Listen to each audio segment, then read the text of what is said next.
In the tactical class, the silver-haired instructor poses a tricky riddle. Can an army of 37,000 defeat 100,000? His manic grin sets a heavy, tense atmosphere for the students. While the elite apprentices remain silent under the instructor's gaze, our boy calmly speaks up. He reveals the truth. An army that knows its exact strength down to the last soldier is far superior to a disorganized mass. Impressed by the perfect answer, the instructor declares it a win. He reminds everyone that in this harsh world, knowledge is mightier than raw power, a core tenet of being a true knight. Just as the class settles, the instructor shifts the mood, warning the exhausted apprentices that tomorrow's official test will be far more brutal than anything they've faced today. The instructor grants our boy an exemption from basic drills as a reward for his insight. This sparks immediate shock among the other students, some of whom are already collapsing from exhaustion. Watching the weak boy get a pass, the other students are filled with envy and suspicion. Seeing even top-tier peers like Luz defeated by the training, the gap between the boy and his brother's reputation grows wider. But there's no room for kindness here. Violence erupts during a drill, leaving the class in shock as the reality of a knight's cruelty sets in. The scene ends with a chilling gaze and a hand obscuring the light, as if truth is being pulled into the shadows. Things spiral out of control in an instant. Before anyone can react, a brutal brawl breaks out. The sound of crushing bone is sickening as the silver-haired boy is pinned down, reeling from the impact. This isn't a drill, it's a slaughter. While some are launched into the air by devastating strikes, others are hammered into the ground. Amidst the carnage, our boy remains eerily calm and detached. The dust hasn't even settled before infighting begins. The guy in glasses is livid, grabbing our boy by the collar and screaming. He's furious that our boy just stood by while they got thrashed. Just in time, a dark-haired student steps in to stop the madness. He warns that another fight will get them all disqualified. With our boy's head pinned and the tension high, the aggressors are forced to back down. As the group disperses, they can't stop talking about the genius brother. The dark-haired student mentions the agony of loss, noting how much our boy has changed while he walks away in silence. Finally alone, the physical pain and mental strain take their toll. Our boy trembles, gasping for air as he stares at the wreckage, seeing lingering shadows dancing in the crimson glow of the sunset. The truth finally comes to light. Everyone believes he's the genius, Nijin, but the real Nijin died in that fire. The person here now is just the guilt-ridden younger brother, Najian, living a lie. This shocking truth struck our boy like a lightning bolt, leaving him full of shock and pain as he finally realized his brother was murdered. The story jumps back a week to the day our boy was violently knocked to the ground, forced to curl up and silently wipe away the sweat and grime from his face, enduring the bullying from others. The bullies looked down on him condescendingly, a mocking smile on their faces. With a series of whack-wham blows, our boy was once again knocked to the ground, coughing in pain, while those who tormented him watched, gloating. The bullies finally prepared to leave, but not before stomping on our boy's head a few times and leaving him with insults. Once everyone was gone, our boy slowly raised his head, silently wiping the grime from his arm, his face devoid of any expression, as if none of this concerned him. Our boy huddled on the ground, his mind a whirlwind of thoughts. He despised this village, filled with prejudice and bullying, a hatred deeply buried within him, like the smeared portraits on the wall, a silent protest. Even with life at its worst, he still tried to get information from the outside world. He silently dropped a coin and bought a magazine, while the shopkeeper's gaze at our boy was filled with disdain. That expressionless face said it all. In this village, he learned a crucial survival skill to observe and read people's expressions, and more importantly, to control his own.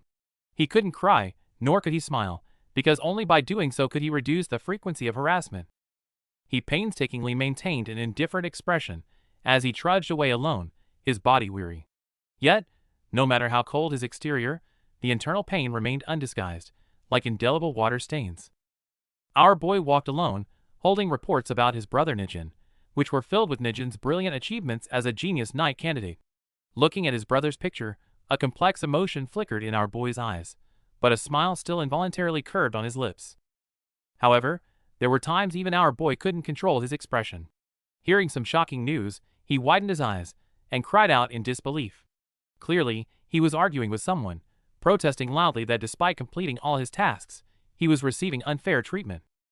He argued emotionally, unable to understand why his pay had been cut by half or even more.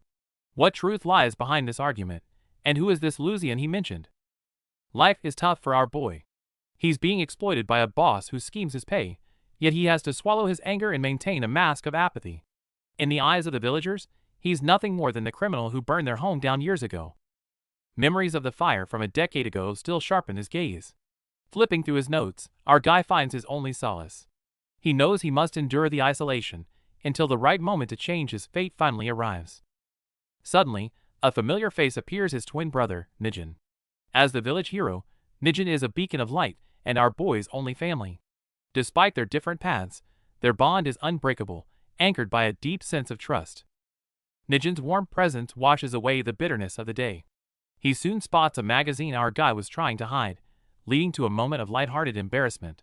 Their connection is so deep it transcends words. The brothers fall into their usual playful banter, with Nijin teasing our boy about being a fan. As they flip through the pages, dreams of crystal seas and frozen peaks beckon to these two who have never left their village. Nijin imagines a future where they meet out in the world, one a knight, the other an adventurer. This hopeful talk brings a rare, radiant smile to our boy's face, reflecting his pure longing for the world beyond. But the peace is short-lived. As they head home, a violent sound shatters the air. The smile freezes on our guy's face as a familiar, deadly threat looms. Their peaceful life is about to crumble all over again. Just when life seemed peaceful, red masked assassins suddenly surround the house. Our boy tries to question their presence, but he's met with a relentless and sudden attack. A blade shatters the wooden pillars in a blur of motion.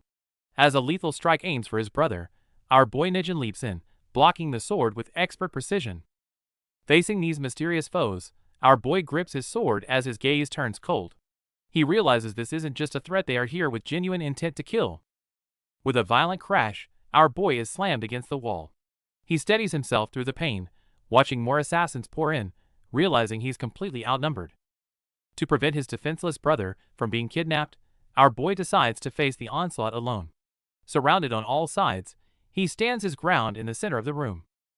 As the battle rages, our boy Nijin fights desperately in the cramped space.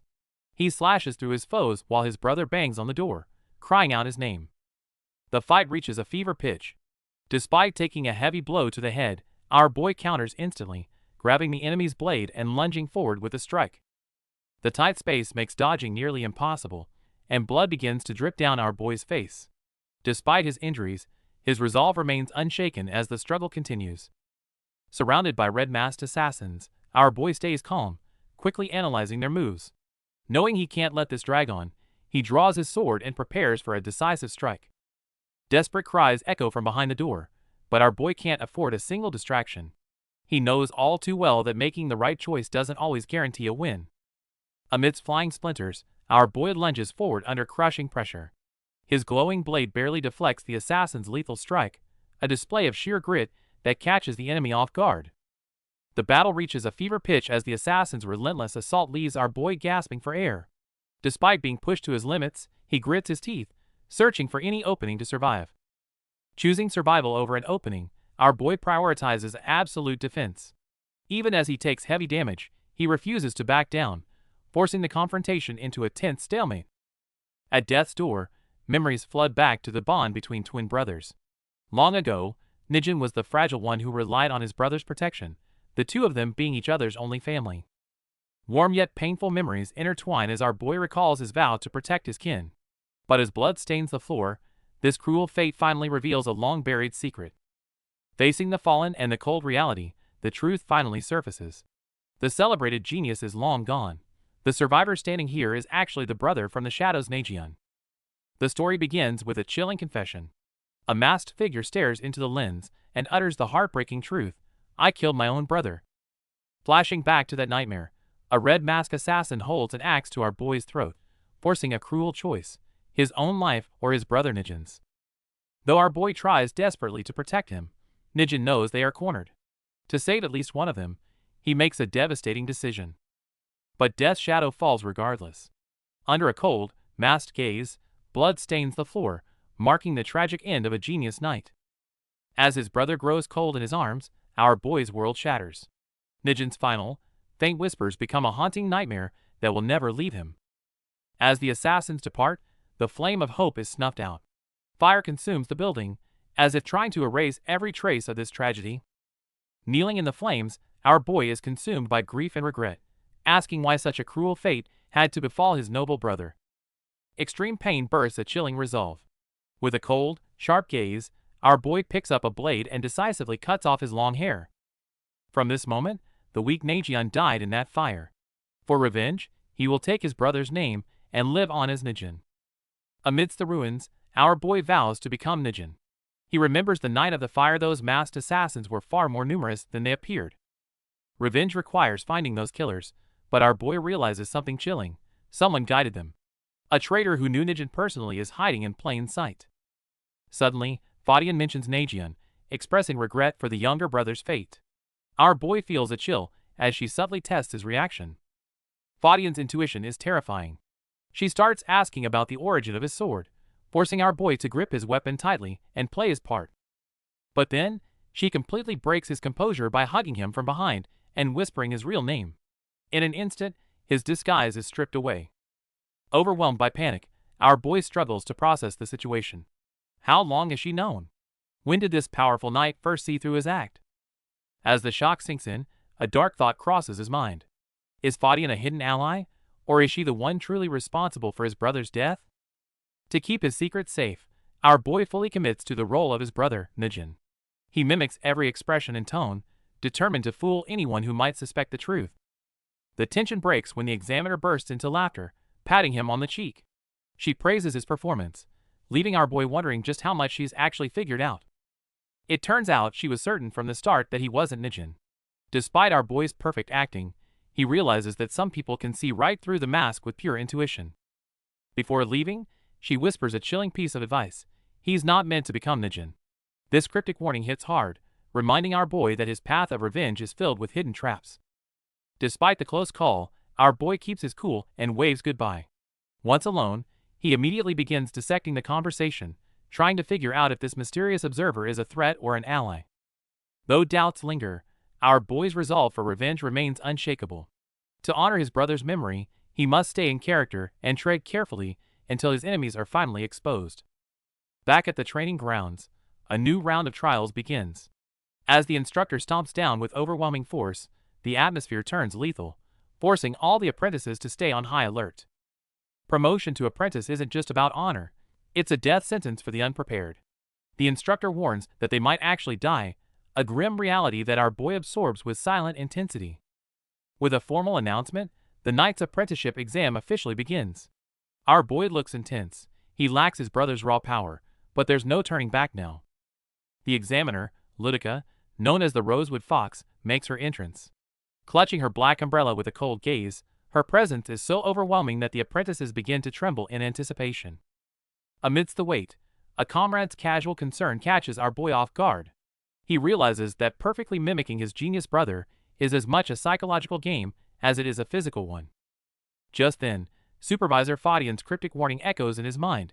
You're not meant to become Nijin. Before he can process this, the examiner's next words plunge the room into a dead silence. The supervisor casually drops a bombshell. His job is to step in before the examiner accidentally kills a student. It's meant to be reassuring, but it only confirms that this test is a lethal combat scenario. The true goal is finally revealed: defeat a knight. Ludica slams down, shattering the ground with sheer force. She sneers at the trembling rookies, her murderous intent filling the entire space. Facing an impossible task, everyone stands frozen. Ludica mockingly asks who's brave enough to step up first. It seems our boy's path to revenge has started with a literal trial by fire. The examiner makes it clear. The female knight before them is on a whole different level. Even 10 apprentices wouldn't stand a chance, leaving everyone paralyzed by her overwhelming presence. Staring down his opponent, our boy knows a head-on fight is suicide. To get his revenge, he must stay calm and find a loophole in this seemingly impossible trial. Day 1 ends in a total rout, with the apprentices scattered and broken. As they lie defeated, the white-haired examiner doesn't hold back, mocking their pathetic lack of strength. Exhausted and defeated, the group trudges back at the end of the day. However, not everyone is happy with our boy's passive approach, and he's quickly confronted for just standing by. Desperate for a way out, the teammates turn to our boy for an analysis. But against such raw power, even his tactical mind struggles to find an immediate weakness to exploit. Our boy suggests a pragmatic surprise attack, But his dishonorable plan is immediately shut down by Tyr, who insists on winning through a fair and square fight. Day 2 arrives, and the apprentices regroup with a new game plan. With a signal from our boy, they launch a coordinated assault, determined to prove their worth in battle. Reality hits hard, as the knight's umbrella shatters their formation in a single stroke. Pushed to the brink, the green-haired apprentice grits his teeth, preparing one last desperate move. The battle reaches a fever pitch as Lydica's umbrella strikes like a reaper's scythe. Despite their mounting injuries, the team pushes on with a simple plan: neutralize that weapon to create an opening for their strongest attack. Faced with the students' encirclement, Lydica remains unfazed, her expression full of disdain. To her, these kids are nothing more than struggling lambs, who pose no real threat to her power. Suddenly, Lydica slams her broken umbrella into the ground, sending out a massive shockwave. Seizing the gap, she pierces a student's chest, and the situation seems to be spiraling toward a total collapse. Now! As the signal rings out, the dire situation is revealed to be a calculated gamble. The devastating hit was bait, and as everyone shouts for our boy, all hope rests on the next move. Lydica realizes too late that the one she struck was merely bait. The true threat is Lawson, lurking in the shadows, ready to deliver the final, decisive blow. Though Lydica is surprised by the sheer desperation of these chicks, and a flicker of emotion crosses her face, the gap in power remains immense. Her surging killing intent suddenly freezes the very air. The terrifying pressure makes it hard for the students to breathe, their bodies trembling uncontrollably.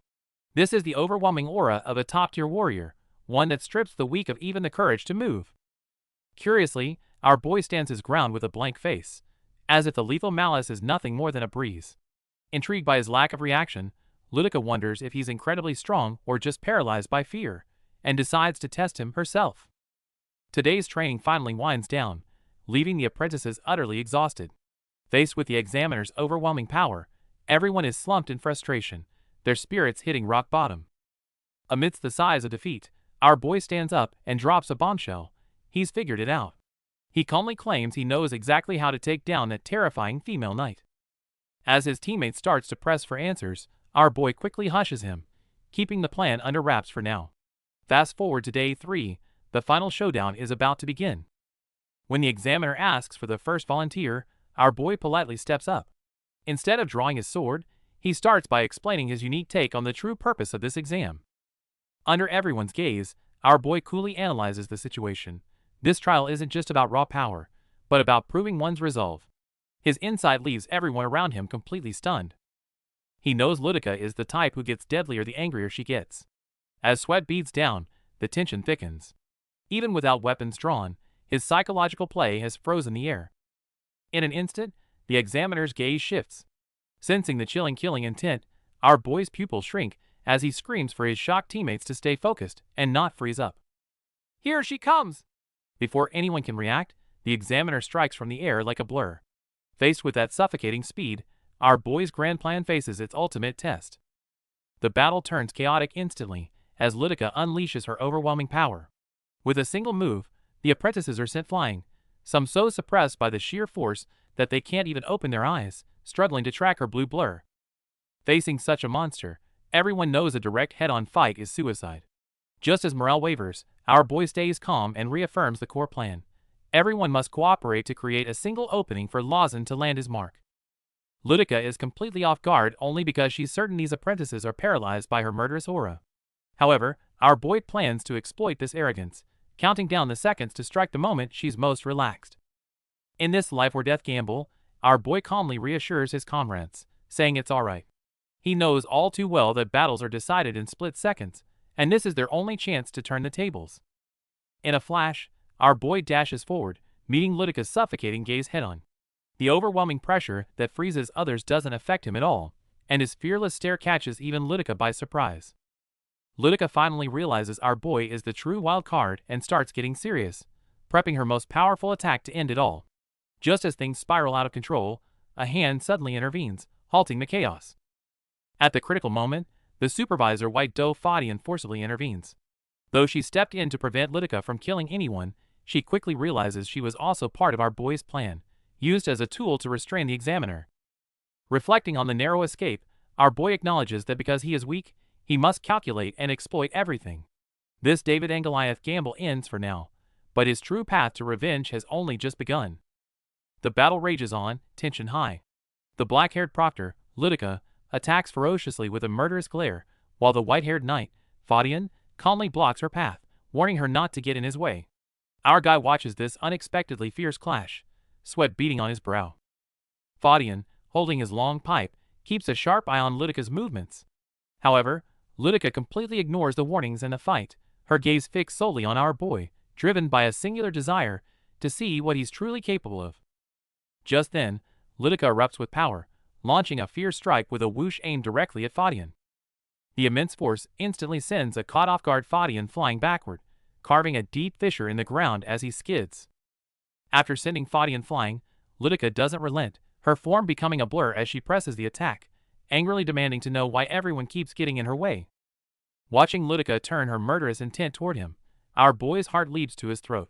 He glances nervously at Fadian nearby, seeking some explanation or aid. Confronted with the question, Fadian simply offers a relaxed smile, saying it's a secret. This only fuels the confusion and rage boiling within Ludica, drawing a low, gritted growl from her. Fadian then explains with a sigh. He admits he's not sure of the deeper reasons either, but given the current strategy, if they want to get to the boy, they'll have to go through him first. He stresses that this is, after all, just an exam, not a fight to the death. His words leave the scene in stunned silence. Ludica's expression shifts from anger to extreme shock and disbelief. She cannot fathom being defeated by such logic or perhaps calculation. Fadian confirms it calmly with a "Yep." Ludica and some of the surrounding apprentices are left utterly bewildered by this outcome, muttering repeated refrains of, "This doesn't make any sense." Finally, Ludica's composure shatters completely. She sinks to her knees, sobbing like a child, hiccuping as she vents about how they kept getting in her way, but wouldn't tell her why. 30 minutes later, the exam concludes. A proctor announces to everyone who passed that they are now officially knights apprentices.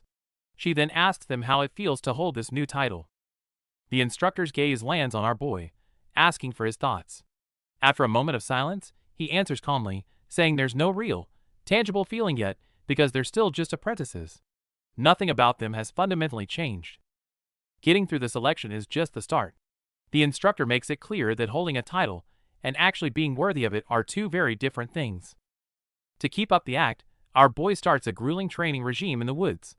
Every swing of his sword is a desperate attempt to bridge the gap between him and his late brother.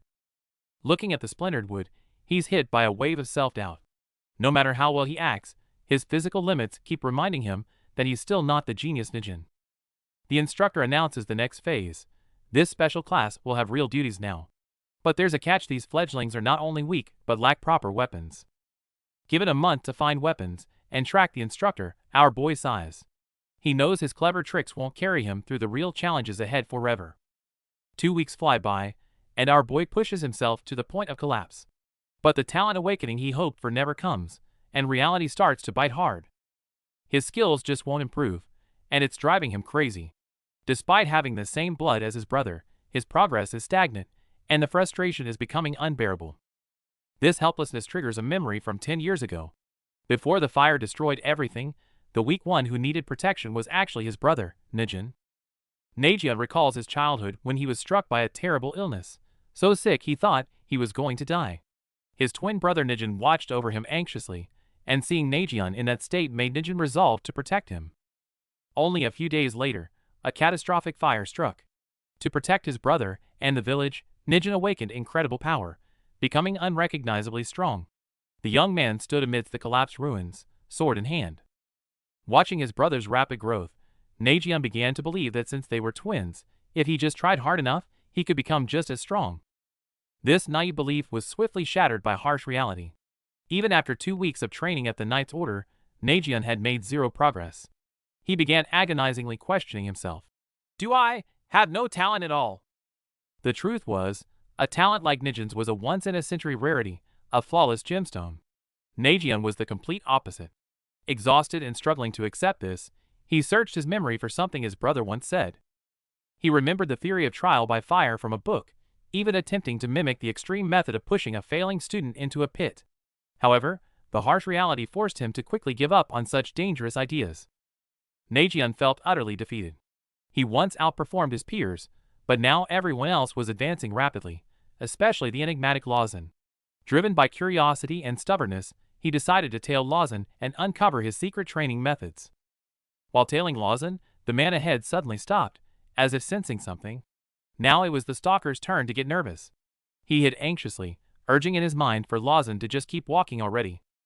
As Lawson speeds through the forest, the blonde tracking him struggles to keep up, panting heavily while marveling at how impossibly fast he is. Before the observer can even catch his breath, he sees Lawson standing by the waterfall, unsheathing his sword and preparing for a powerful side slash. With a single strike, Lawson actually cuts the rushing waterfall in half, showcasing a monstrous strength that leaves the observer completely stunned. While the tracker is still reeling from Lawson's power, he suddenly notices several masked figures deep in the woods, and they spot him before he can react.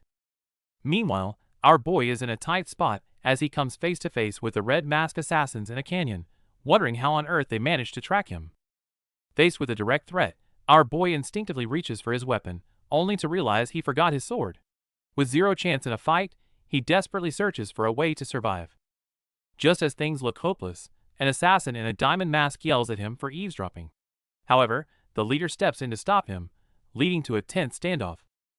Though nervous, our boy notices their unsteady stance and hesitant questions, realizing through his keen observation that they are just as confused about him as he is about them. After thinking it through, our boy hides his panic and forces a mysterious smile, deciding to use calculated silence and psychological play to intimidate the assassins. As the masked bandits move in, their leader realizes it was all a trap. Even though our boy is unarmed, his calculated bluff has successfully forced the assassins to hesitate and retreat. The trap was actually a brilliant bluff by our boy. Knowing the assassins would rely on their gut feelings, he acted the part perfectly. He pushes himself to the limit, fleeing through the narrow canyons. Losing his footing, our boy crashes into the dirt in a cloud of smoke. Though he looks a mess, he realizes that his intellect is the only weapon that can keep him alive in this cruel world. As the dust settles, our boy runs straight into Lawson. Caught in a disheveled state, he's greeted by Lawson's confusion. Relieved to see a familiar face, he finally takes a moment to breathe. Suddenly, our boy's suspicion kicks in. He wonders if Lawson could be an assassin in disguise. He begins analyzing every possible question Lawson might ask, preparing for a psychological battle. Lucian arrives out of breath, breaking the tense silence. She brings urgent news. Ludica, the formidable knight known as the Fox, has mysteriously vanished, throwing the entire training group into chaos. Lucian explains that the knight never intended to give them a month's head start. The tracking mission began the moment she vanished. Our boy realizes the real game has finally begun. A new test abruptly began, as apprentices rushed about, ready to face it. Meanwhile, a slyly smiling silver-haired figure seemed to observe everything from behind the scenes, apparently relishing the start of this chase game and setting the stage for the upcoming challenge. On the other side, the red mask assassins were regretting a missed opportunity to pursue their target. After some deliberation, they decided not to dwell on the past, but to quickly adjust their stance and prepare for their next move, knowing their intentions had already been revealed. Back with the apprentices, our boy and his companions regrouped and invigorated their spirits. Just as they were about to set off in pursuit of the examiner, Lawson's keen observation skills led him to discover some unusual clues. Following Lawson's discovery, the apprentices tracked through the forest. Most assumed the examiner had left in a hurry, leaving the tracks by mistake. But our boy, with his sharp intuition, sensed something was off, suspecting it wasn't a simple oversight. In our boy's view, a seasoned night examiner would never be so careless. He suggested that these clues were likely left intentionally, not for them to blindly chase, but to test their insight. Our boy's seemingly contradictory argument sparked strong disagreement from his companion, who accused him of being deliberately obscure. Yet, Najian's calm deduction remained unbroken. He knew how to guide his comrades toward the right path. Our boy calmly explained that the best choice now wasn't to blindly search for the next clue, but to deduce the examiner's destination based on the available information. He pointed out that the clue was on the east side of the village, and combined with the examiner being a northern knight, this was enough for them to anticipate, rather than passively track. Studying the map, the group realizes the exams are scattered across various regions, with the capital likely being the final convergence point. Exhausted after a long day, the group huddles around the campfire. They credit our boy for their progress, admitting they'd be lagging far behind without him. To improve their coordination in battle, A teammate suggests that everyone should share details about their weapons and any special abilities they possess. The teammates take turns showcasing their gear, ranging from sturdy long swords to daggers capable of emitting sunlight, each revealing their unique combat style. When it's finally our boy's turn, he lowers his head and drops a bombshell. He admits that he is currently too weak to fight. He claims that trauma causes his body to freeze up during battle. This calculated confession successfully gains his teammates' sympathy and builds a strategic layer of trust. Observing the shocked and pitying looks on their faces, our boy knows his plan is working. His perceived weakness is actually his most potent bait. As night watch begins, a friend tells him to stay safe. But just as our boy is left alone in the silence, footsteps approach from the darkness behind him. In the quiet of the woods, Luz finally drops his act. Fixing a cold stare on our boy, he reveals the secret Nagion has been hiding. You aren't Nagion. You're Nagion, aren't you? Our boy's heart sinks as he realizes his disguise was useless against someone who knew the truth of that day. However, this was all part of his plan, a dangerous gamble to use himself as bait. Luz took the bait exactly as expected. As they face off in the woods, the tension is suffocating. Our boy reaches for his sword, wondering if Luz is the diamond mask assassin he's been hunting. Even with cold sweat pouring down, our boy tries to maintain his poker face. But Luz just scoffs. He's certain the man before him isn't the genius brother, but a weak imposter. Luz drops the talk and reveals his true colors. To him, the current Nagion is nothing more than a lamb to the slaughter, and he makes his objective clear. He's here to finish the job. To our boy's horror, the Luz who used to faint during training was just playing weak. His sudden, overwhelming lethal aura catches Nagion off guard, leaving him struggling just to breathe. Luz roars with malice, threatening to slit his throat. Hearing these hateful words, our boy's mind races. Could this guy really be connected to the masked assassins from years ago? Staring into Luz's crazed eyes, our boy realizes something crucial. Luz's hatred is actually directed at Nagion. This revenge plot just got a whole lot more complicated than he ever imagined. Our boy realizes that Luz hasn't figured out his true identity just yet. Despite the villain's taunts that his brother's legacy is nothing but ash, he remains remarkably composed. This contempt ignites a quiet, burning rage within him. He vows that he isn't mere ash, but a lingering ember destined to rage on and incinerate every last one of them. Luz continues his mockery, but the talk ends as a fierce struggle breaks out. The opponent moves with lethal agility through the forest, creating a whirlwind of high-speed strikes. In the chaos, Tyr is struck down, sending a chill through the group. It's at this critical moment that Luz drops a bombshell, accusing our boy of being an imposter. Luz rages on, desperate to tear away our boy's mask. He shouts that the genius standing before them is a liar, leaving everyone stunned by the sheer weight of the accusation. Facing the exposure, our boy puts on a masterclass in acting. He puts on a display of pure heartbreak, using the villain's aggression to win the group's sympathy instead. As the truth hangs in the balance, Luzian steps forward, guided by her own intuition. This collision of emotion and logic puts our boy's deception to its ultimate test. Our boy's greatest weapon isn't raw power, but his uncanny ability to manipulate reality and make everyone around him believe his lies. When a battered Nagion reappears, the masked assassins are thrown into a panic. They're starting to doubt their own eyes. Did they actually kill the right brother? The assassins argue in the shadows, certain they finished Nagion off, yet unable to explain the person standing before them. This confusion is exactly what our boy calculated. Sensing the danger of the surrounding knights, the assassins decide to retreat. The mystery of the Child of Fire is too volatile, and acting now would jeopardize their larger conspiracy. As the assassins flee, Luz's shock betrays him. Our boy catches the slip instantly, realizing that the traitor behind the mask is hiding in plain sight among them. Cornered by his comrades, Luz begins to spiral. He can't reveal his identity, nor can he explain his suspicious behavior, leaving him trapped in a mental dead end. As his mental defenses crumble, the atmosphere turns lethal. Realizing he can no longer hide, Luz lashes out, turning the dark forest into a frantic battlefield of clashing steel.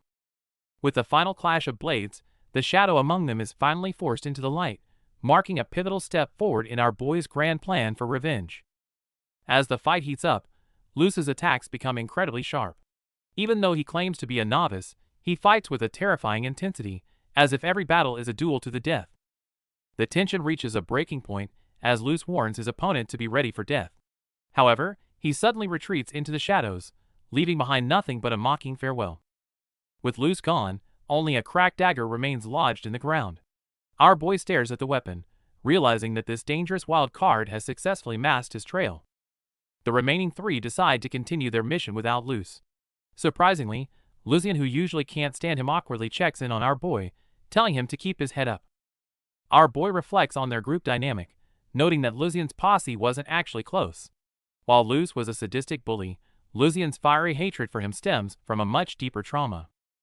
It turns out Lucian's father was the only casualty in the fire 10 years ago. A crushing weight of guilt haunts our boy, not for causing the death, but for being too weak to save him. While the group is mired in their emotions, a new threat emerges on the continent's east coast. A mysterious boat lands, and a figure in a skull mask steps onto the shore.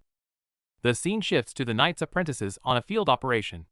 In a rocky valley, a blonde-haired apprentice addresses the other 3, outlining the mission: search the area for clues and regroup in 1 hour. To motivate the group, the blonde leader proposes that whoever finds a clue gets to skip night watch. No sooner said than done, he bursts into action, moving so fast he becomes a blur. Not long after, however, the blonde leader is already exhausted, slumping on a rock. He sighs with relief internally, thinking that since the diamond-masked assassin Luz, who attacked him earlier, was disliked by all, his death didn't cause much trouble, a fortunate turn of events. But our boy Nagyun, posing as his brother Nijin, soon realizes a more serious issue. If even someone like Luz was a mole for the masked bandits, might there be more hidden among them? He quickly dismisses this thought, especially remembering that the one who blocked the attack for him was Nijin. For him, the real and pressing trouble is himself. Luz was far stronger than he anticipated, and he himself is much weaker than expected. While the gap between him and his peers isn't insurmountable, there seems to be one particular kind of gap he can never close. The pressure of this realization bears down on Nagyun, and he clutches his face in frustration. He knows he must find a way to overcome this fundamental gap somehow. The only silver lining is that, by his calculations, he has bought himself a little bit of breathing room. Meanwhile, somewhere in the forest, another masked assassin lurking in the shadows reports his failure to a comrade. However, he claims he did learn something from the encounter. The assassin states with certainty that the apprentice named Nijin is actually their target, Nagyun. Hearing this, his companion becomes agitated, insisting they should strike now and wipe out these unprotected apprentices. But the calmer leader of the assassins vetoes the idea, stating it's too risky as long as that guy is around. They decide not to act recklessly for now, and will put Nagyun on the back burner. Hiding in a crevice, Nagyun senses their hesitation. He knows the time he's bought is precious, and he must devise a countermeasure quickly. Just then, a green-haired apprentice jumps in front of him, shouting excitedly about being the first back and shocked at how fast Nijin was. Soon after, the other apprentices regroup. A dark-haired apprentice calls for reports on their findings. The hot-tempered Lucian speaks up first, stating with some annoyance that she found nothing in her assigned section. Lucian suddenly voices an objection to the plan. She points out that our boy might not be the powerhouse he used to be, questioning if he should still be calling the shots. The air gets tense, but our boy calmly suggests Lucian lead the way instead. This clever move de-escalates the conflict and prompts her to share the vital intel she's found. With everyone on the same page, the group sets off. As they crest the ridge, they are met with the sight of a desolate and ruined village standing in eerie silence. Looking at the fresh destruction, it's clear the attack happened recently. Our boy decides they should split up to search the ruins for survivors or any clues left behind. Lucian catches a movement in the debris and draws her weapon, only to find a wounded, pink-haired girl hiding in a doorway, desperately pleading for help. Ignoring her own pain, the girl begs them to save the other villagers. Her plea sparks a fire in Lucian, who is horrified by the brutality inflicted on these people. Just then, the others shout out. They've found a deliberate marker left by a knight, suggesting that this tragedy might involve dark secrets from within the order. Our boy analyzes the evidence and realizes the culprits haven't been gone long. While comforting the girl, his mind is already racing to piece together the truth behind the attack. Just a few days ago, this peaceful village was brutally attacked, leaving homes destroyed and villagers kidnapped. As the survivors recount the horror, the gravity of the situation begins to weigh heavily on the group. Desperate and broken, the villagers beg our boy and the other apprentices for help. Seeing the trainees as their only hope, the survivors' emotional pleas put the group in a difficult moral position. Tyr insists on helping, arguing that ignoring those in need contradicts the very essence of being a knight. He believes their duty starts now, regardless of their status as mere apprentices. Looking at the professional level of destruction, the group realizes they might be outmatched. Some suggest tracking down Lady Fox first, hoping a real knight's intervention would be more effective. Our boy stays sharp, pointing out a chilling inconsistency. If Lady Fox passed through earlier, why didn't she stop the attack? He raises the haunting possibility that the enemy might surpass a knight's strength. Despite the risks, Tyr's resolve remains unshakable. He declares that a true knight helps those in need regardless of the odds, choosing his moral compass over the requirements of the trial. The group begins to split, with some heading off to find professional backup. All eyes turn to our boy, waiting to see which path he'll choose in this high-stakes decision. Contemplating what his brother would have done, our boy makes his move. He tracks the clues to a massive mountain cave where the real danger in his next move awaits. Despite the uncertainty ahead, our boy and his companion venture deep into the dark cave. They maintain a calm exterior, but every step echoes heavily in the eerie silence. Unbeknownst to them, a pair of sharp pink eyes watches from the trees. The mysterious figure seems disappointed with the trap, as only 2 people fell for it. The cave is massive and eerily quiet. Just as our boy notes the lack of presence, his eyes widen. A dark figure sits motionless at the end of the hall. Before our boy can even react, the shadow vanishes in a flash. The sheer speed of the opponent freezes the air, forcing our boy into a desperate defensive stance. After a brief clash, our boy's heart sinks. This opponent's presence is overwhelming, clearly on par with a knight and far beyond any ordinary bandit. In this crisis, our boy forces himself to strategize.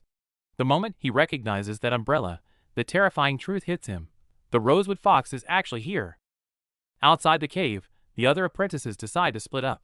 Tyr and Lucian head off to find reinforcements, leaving our boy in the most dangerous spot. Despite having a plan, no one is confident against such a powerful foe. Lucian looks back at the cave with worry, hoping our boy's wits can pull off another miracle.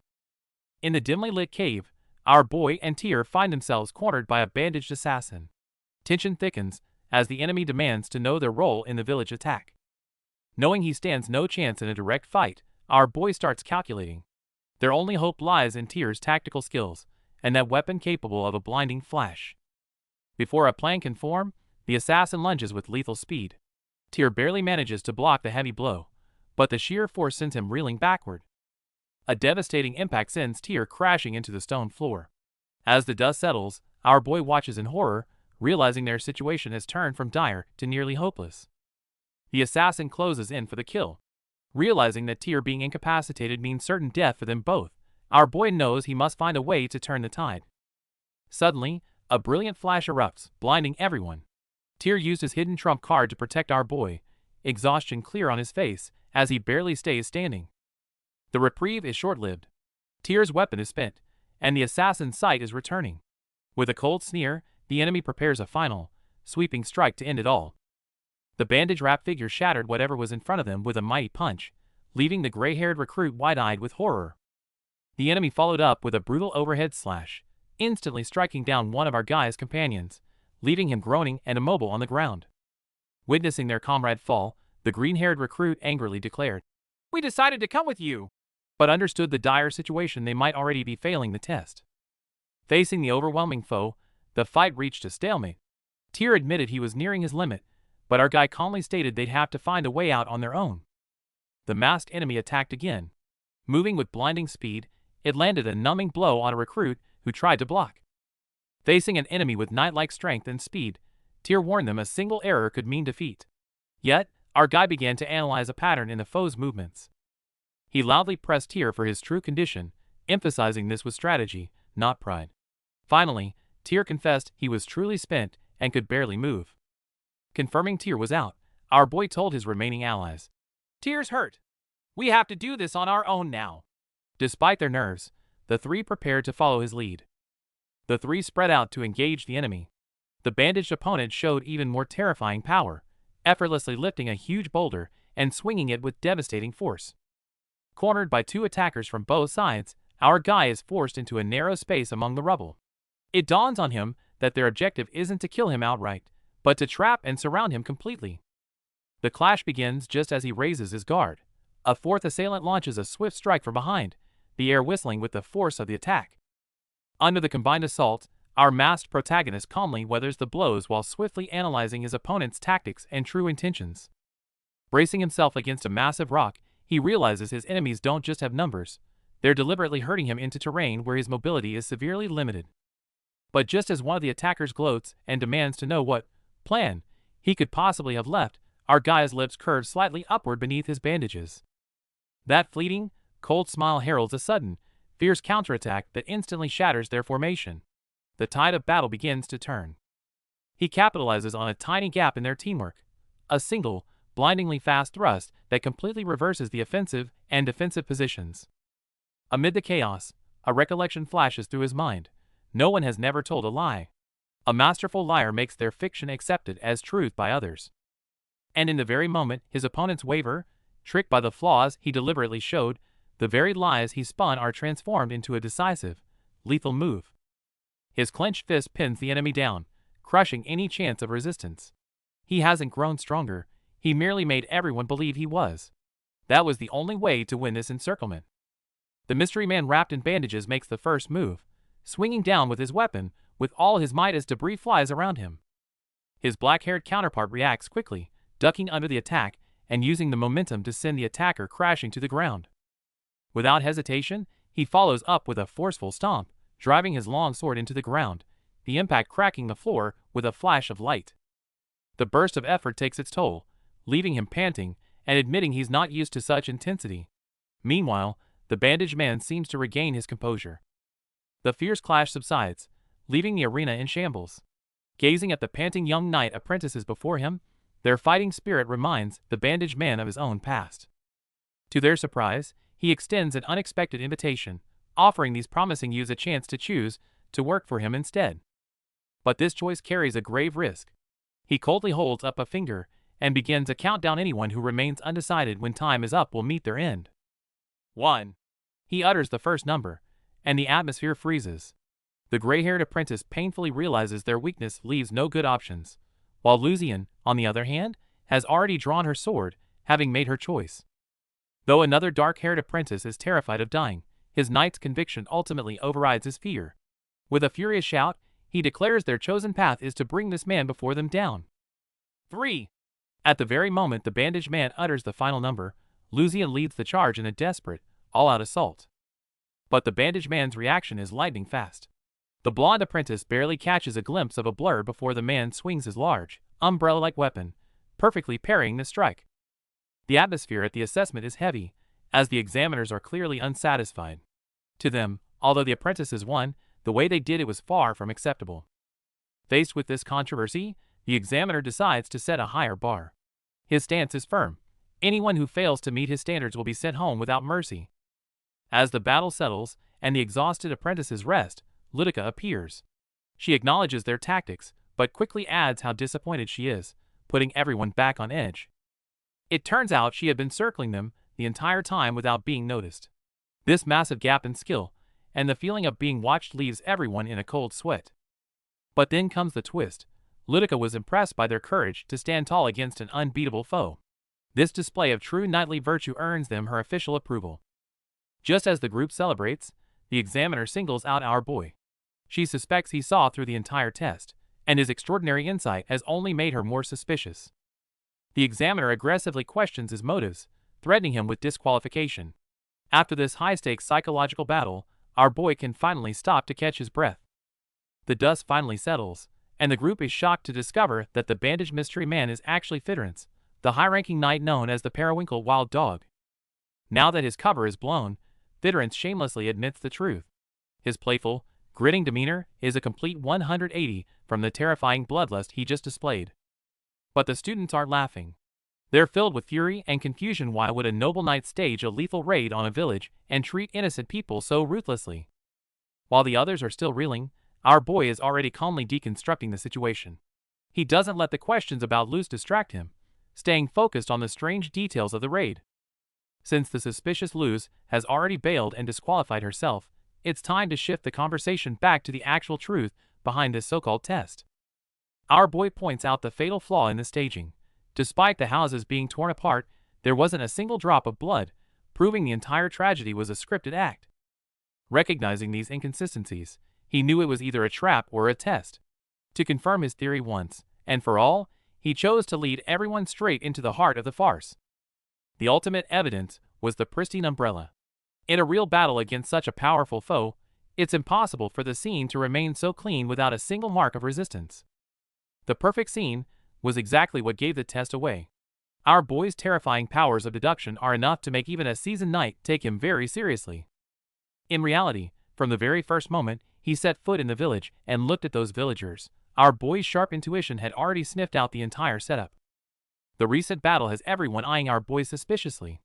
That blonde guy with the red eyes is sharp. He realized the enemies were putting on an act, and noted that our boy's analytical skills are far beyond what a typical apprentice should possess. The blonde guy doesn't mince words, telling our boy straight up that he doesn't like his style. To him, using comrades is completely dishonorable. He leaves with a cold warning. He'll be watching our boy's every move from now on. Just as the tension reaches a breaking point, the blonde guy reveals the whole ordeal was just a test. With the signal to move out, the exhausted group has to push forward immediately to meet up with the elite special second class. Moving through the forest is absolute torture. While the pros zip through the trees and even hang upside down to mock the pace, our boy, who isn't exactly a marathon runner, has to push his limits just to keep from falling behind. They finally stop for a breather, but before they can even catch their breath, a blur streaks through the woods. The speed is so intense it's just a blue flash, sending everyone's survival instincts into overdrive. As the mysterious figure dashes in, the blonde guy immediately braces for a fight, wondering if the masked assassins are back for more. The sheer force of the movement kicks up dust, moving faster than the eye can track. But the attack never comes. Instead, a blue-haired girl lands gracefully and greets our boy with pure excitement. From her warm tone, it's clear she's a very close acquaintance of the real ninja, maybe even an old friend. Our boy tries to keep his cool, but internally, he's panicking. He has absolutely no intel on who this girl is. The sudden threat of having his cover blown by someone who actually knows his brother is the ultimate nightmare scenario. Ever since our boy stepped out in his brother's place, all eyes have been on him. Apprentices from every region are whispering, trying to size up this supposed genius. Faced with skeptical glares from all sides, our guy keeps his cool outwardly, though the pressure is mounting. One slip-up, and his entire cover is blown. To avoid suspicion, our boy takes a deep breath and decides to channel his brother's signature sass. He figures a little arrogance is the best way to play the part. But then Marcia drops a bombshell, bringing up an old promise to raise the strongest heirs together. The news sends shockwaves through the crowd of eavesdropping apprentices. Our boy plays it ice cold, flatly denying any memory of the promise. Ironically, this aloof rejection only makes him seem more mysterious and untouchable to the others. Just as things get heated over this scandal, Marcia shuts down the troublemakers with one sharp glare. You can't deny she's got the boss energy to back it up. With the drama settled, the Real training begins. Knight Zia steps forward to introduce Knight Theory, ready to teach these rowdy apprentices that there's more to being a knight than just muscle. Examiner Zeus, with a stern look, first questioned if knights truly needed theory, then sprung a trap. Anyone who raised their hand would be unfit to be a knight. This sudden test left the apprentices in a dilemma. Zeus then began to recount a classic tale. He raised a spear, claiming it could pierce anything, then presented a shield, asserting it was impenetrable. A timeless paradox was laid before the apprentices. After the story, Zeus prompted Lucian, who had raised her hand earlier, for her interpretation. However, under the examiner's sharp gaze, Lucian faltered, giving only vague answers, even making Marcia chuckle softly. Zeus then revealed the true meaning behind the paradox. Even the sharpest spear and strongest shield are useless without the ability to persuade others. Knights need more than just strength. They need persuasion, or even the mightiest knight cannot lead. The examiner then turned to Daragon and Wadron for their opinions. But the two merely stammered, repeating Zeus's words, failing to offer any independent thought, appearing rather flustered. Observing the apprentices, Zeus's gaze finally settled on our boy, Nagion, disguised as Najin. He calmly posed the question. Najin, what did you think when you heard this story? To everyone's surprise, our boy unhesitatingly declared he would choose the shield. Seeing their confusion, he calmly explained that if both spear and shield were the best of their kind, they must be made of the same sturdy material, leading him to a pragmatic choice. Examiner Zeus was clearly pleased with our boy's answer. He emphasized that the core of this assessment lay in each person's ability to think and interpret independently, which embodies a knight's spirit of justice. He implied that the others had completely missed his true intent. Examiner Zeus is busy giving everyone a moral lecture, warning them not to mock others' convictions, especially Lysian's. But before he can finish, a spear suddenly cuts him off, ending the sermon right then and there. It's Warren, also known as Black Hen, who's ready to skip the talk and get to the action. He announces a combat tryout where the students will face off against each other, and hearing this, our boy's expression immediately sharpens.